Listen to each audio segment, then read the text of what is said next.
கொள்ள வேண்டும் சகோதரர் துரை வைகோ என்று சொன்னதோடு, நான் இயக்கத்திற்கும் மறுமலர்ச்சி திமுக கழகத்திற்கும் தலைமைக்கும் முதன்மை செயலாளருக்கும் பக்கபலமாக உறுதுணையாக இனி நான் உறுதியாக செயல்படுவேன் என்று சத்யா அவர்கள் சொன்னார்கள். முதன்மை செயலாளர் துரை வைகோ அவர்கள் அவனை ஏற்றுக்கொண்டு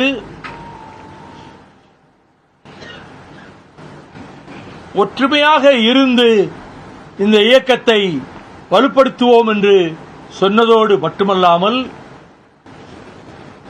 நடந்தவைகள் நடந்து முடிந்தவைகளாக இருக்கட்டும், இனி நடப்பவைகள் நல்லவைகளாக இருக்கட்டும் என்று துரை வைகோ அவர்கள் கூறியதோடு, இருவரும் ஒருவரை ஒருவர் கட்டி தழுவிக்கொண்டு கரம் குலுக்கி நாங்கள் இணைந்து பணியாற்றுவோம் என்ற சமிக்கையை அதன் மூலமாக வந்திருக்கிற நிர்வாக குழு உறுப்பினர்களுக்கு தெரிவித்து, பலத்த கர ஒலிக்கு மத்தியில் எனது வலது பக்கத்தில் துரை வைகோவும் இடது பக்கத்தில் மல்லை சத்யாவும் நின்று புகைப்படமும் எடுத்துக்கொண்டார்கள்.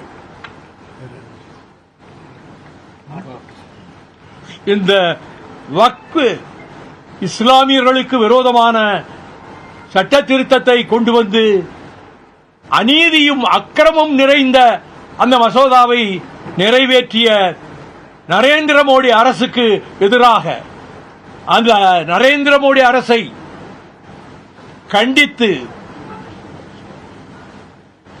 வருகிற 26ஆம்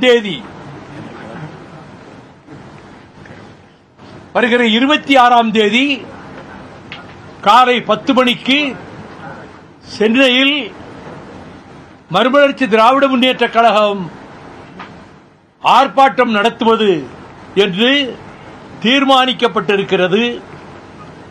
இதில் சென்னை மாநகரில் நானும் துணை பொதுச் செயலாளர் மல்லை சத்யா அவர்களும் துணை பொதுச் செயலாளர் AK மணி அவர்களும் மற்ற கழக தோழர்களும் நாங்கள் கலந்து கொள்வோம். மதுரையில் முதன்மை செயலாளர் துரை வைகோ அவர்களும் சட்டமன்ற உறுப்பினர் புதூர் பூமிநாதன் அவர்களும் துணை பொதுச் செயலாளர் பிமு ராஜேந்திரன் அவர்களும் தலைமை தாங்கி நடத்துவார்கள். கோவையில் அவைத்தலைவர் ஆடிட்டர் அர்ஜுனராஜ் அவர்களும் கழகத்தின் பொருளாளர் செந்திலதிபன் அவர்களும்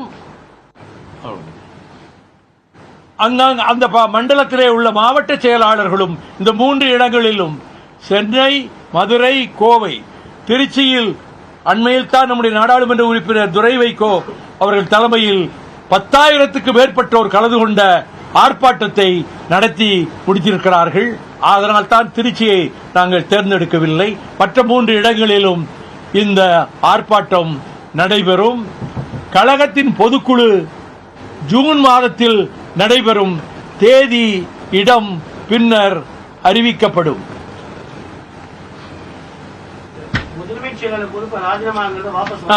அதை சொன்னவுடன் அதை அவர் சத்யா கூறியதை ஏற்றுக்கொண்டு நான் எடுத்த முடிவை திரும்ப பெற்றுக்கொள்கிறேன் என்று முதன்மை செயலாளர் துரை வைகோ அவர்கள் கூறி அந்த நிகழ்ச்சியை முடிவுற்றார்.